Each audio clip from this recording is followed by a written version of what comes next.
All right, welcome to another episode of Mail Time Podcast. I'm Daniel Mael, actually on the road this second doing carpool. So it's okay that our soldier joining us today will remain anonymous so he can speak more openly. I think he's on base. So, first of all, soldier, thanks for what you're doing for the Jewish people. Really appreciate it. Absolutely. Thank you so much for having me. And thank you so much, Daniel, for everything that you're doing for us. And thank you also to all your donors and supporters. You all are making a huge difference. Absolutely. Really appreciate it. You guys are doing the hard work, and we're just trying to supplement where we can. How many days, more or less, have you been in reserve duty now? Me personally, I have been in nonstop, pretty much nonstop since October 7th. So that's a little bit of a unique situation, but close to 400 days. And Uh, but what but that's because percent I of your volunteered to equipment, do more. and you're an absolute legend, and Jewish people are lucky that there are people like you out there who are willing to sacrifice everything in their life to help, and don't think that that goes unnoticed. It really is unbelievable. I want to ask you, Well, thank you so of much. your equipment, what percent of your equipment is donated? So it varies, and also because I'm volunteering to do more, I'm actually affiliated with more than one unit, which is a little bit unusual. So it depends on which unit I'm affiliated with, and it depends on what type of equipment. But I would say easily 50%. It really varies on the category. Obviously, some equipment like something like radios is obviously all military issue, but the helmets and the better helmets and the better vests, the vast majority, I mean, mamash, vast majority are donated. Drones So if you are had to almost all estimate, donated. if you had to estimate between the various units you're in, just helmets, just vests, just drones, if you had to put a percentage on it, what would you say the percentage is? Yes, drones 90+% for sure. Helmets and vests, if they are the newer and higher quality items, again, minimum 70% and probably closer to 80-90. Okay, and when you tried to work through the logistics to say, okay, what's what's the story here? We have helmets that are from the 70s or the 80s. What was the response that you were getting? Look, I mean, basically there's a lot of like shrugging and mashayesh, like what we have is what we have. And especially because I do things with different units. Some units are a little bit better supplied, and some are not as well supplied. And sometimes they have just enough for their main guys. But when I volunteer to help out, then suddenly there's no extra equipment. So in that case, for instance, I volunteered to do more and joined a unit a little bit after they had already deployed because I was, with my original unit. And when I got there, even though it was a pretty high level combat position, they did not have the equipment they had for me. I had got a very old helmet, a vest for a woman, and a rifle that was basically a Jobnik weapon, if you want to use that term, with like no special optics, like iron sights. And like whatever, I figured out how to jerry rig it and make do. But like this was like an elite unit. But they equipped a certain number of guys first, and then as soon as I showed up, they're like, we don't have anything more, and that's what it was. And actually, that was the time. The only reason I actually had decent equipment is that's the time that I got connected with you, and then you and your donors outfitted me. But that was my situation. Mamash had an old helmet from God knows how old, and a vest for a woman that like I had to like cut the straps to just make it fit because it was much too small. So it's not as if there's any extra sitting on the shelves, and there's I mean there is there a, do you think it's a logistical issue, or do you think there actually just is not existing stockpile? Because how can it be that even in an elite unit, and a lot of people ask this, how can it be that an elite unit, if you had a volunteer, or say you're an elite unit and you had one person had their vest get shot and they need to replace their vest, how can it be that there's not a replacement? Gotcha. So in this case specifically, or what's happening specifically, what happens with the reserve duty units, even some of the more elite units, the military is not giving us brand new equipment usually.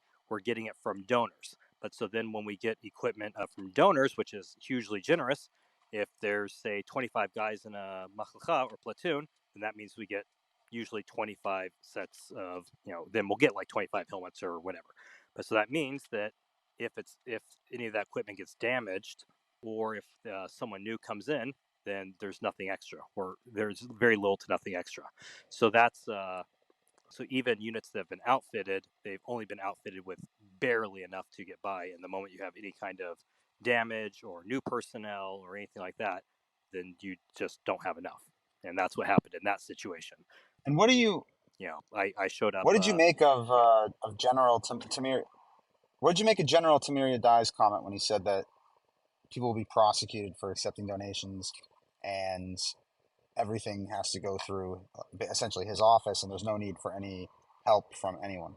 So again, this is why I'm speaking anonymously, because that's something that that's something that okay, I just gonna say I was absolutely furious when I heard that. I was absolutely furious because I know how much, I mean, the donors, especially from Jewish donors around the world, especially in the United States, France, and a few other locations, but especially whatever donors, Jewish and otherwise, around the world have really, really saved the day. And like, who knows where we would be without the massive inpouring of donations, especially life saving equipment, drones, body armor, helmets are some of the big ones. But even even things like just sponsoring a barbecue to get us some decent food and uplift spirits. These are all really, really huge contributions, and especially at the beginning, the first month. I mean, again, speaking anonymously, the first month after October 7th was a freaking disaster from the standpoint of logistics. I mean, I was stationed, I was jumped right after October 7th in the middle of the night, and we were just outside Gaza. And I gotta be honest, civilians with handguns and pickup trucks were running our supply lines because the IDF just couldn't do the supply lines. And they were still, running the supply lines and giving us donated, food and water and this, that, and the other. So this concept that we don't need donations and and all that is, I mean, like I said, it's gotten better, but that's because we think people have been so generous. But I not only is it completely not true to the scenario, I really, really felt it was a huge slap in the face to a lot of the unsung heroes of this war, that were Jewish or otherwise, donors, civilian donors, Jewish and otherwise, both in Israel and especially around the world. I really, really thought that was a huge slap in the face to not just stop that, but also to not acknowledge the massive role that they played in really assisting our army to really go through uncharted territory and expand operations in ways that we had never done before. So yeah, I was pretty unhappy when I heard that. So I share your sentiment. You mentioned something about perhaps unsung heroes, and first of all, I have to say when you talk about unsung heroes, there's no bigger heroes than people like yourself that are willing to fight whether or not the equipment is good or not. And I think that's part of the reason that the army leadership is able to get away with it because they know that people are going to show up, even if they're in flip flops and a t-shirt. And it's it's unfortunate that there wasn't better coordination on that side consistently. And I'll tell you that the responses from from donors were actually just laughing at what Tamiria Dai said because they knew that it's just be factually false. So many donors just saw right through it and they said, okay, I don't know that I trust anything that the army leadership is saying because they're like, this is clearly not true. They're trying to tell us that up is down and right is left, right? So it did a serious number on the credibility of the army leadership, which is unfortunate because the people that are fighting like yourself are unbelievable. And all we want to do is just try to work in coordination, honestly, not with any tricks or games, right? So that was definitely upsetting. And I'll say that when we talk about things getting better, from my perspective, sitting here in America, they're getting better because donations are flowing from the top as well, and some of the higher ranking people are actively involved in procuring the donations. So a lot of times on the lower level, people don't even know that that was a donation, but it came from a donation. So they'll say, "Oh, the supply chain gave me these plates, and these plates are new, and we know that they were donated." So it's an extremely interesting situation, is one word to use.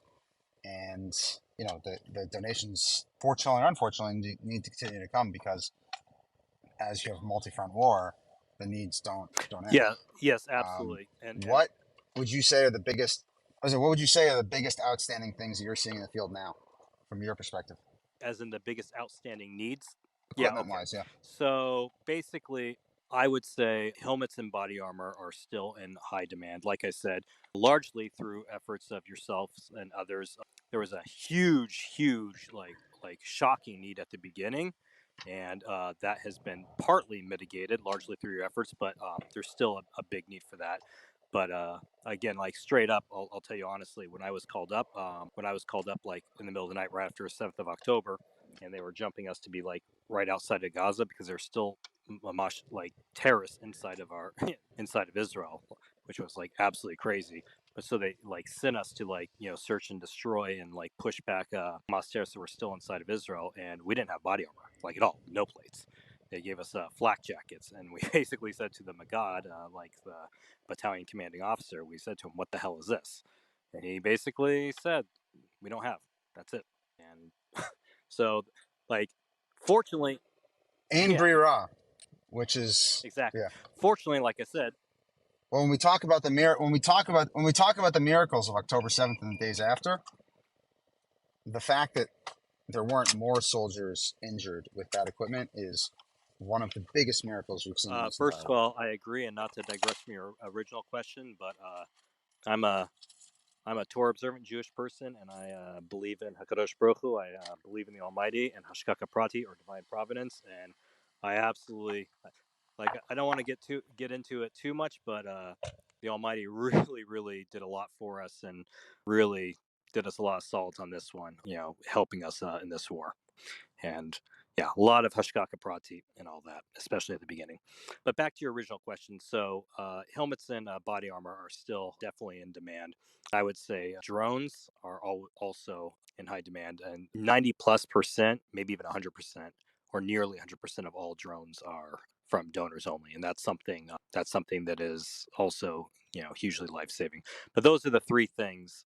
Those are the three things that I would say that we still have that we still have a solid need for. Really appreciate your time. Thank you for taking time from the field, and you know where to find us if you need any equipment. Absolutely. Thanks so much Again, for thank joining. you all so much for everything you do, and thank you to all your donors and supporters. Really making a huge difference. Thank you so much. Am Yisrael Chai. See you soon, man. Am Yisrael Chai.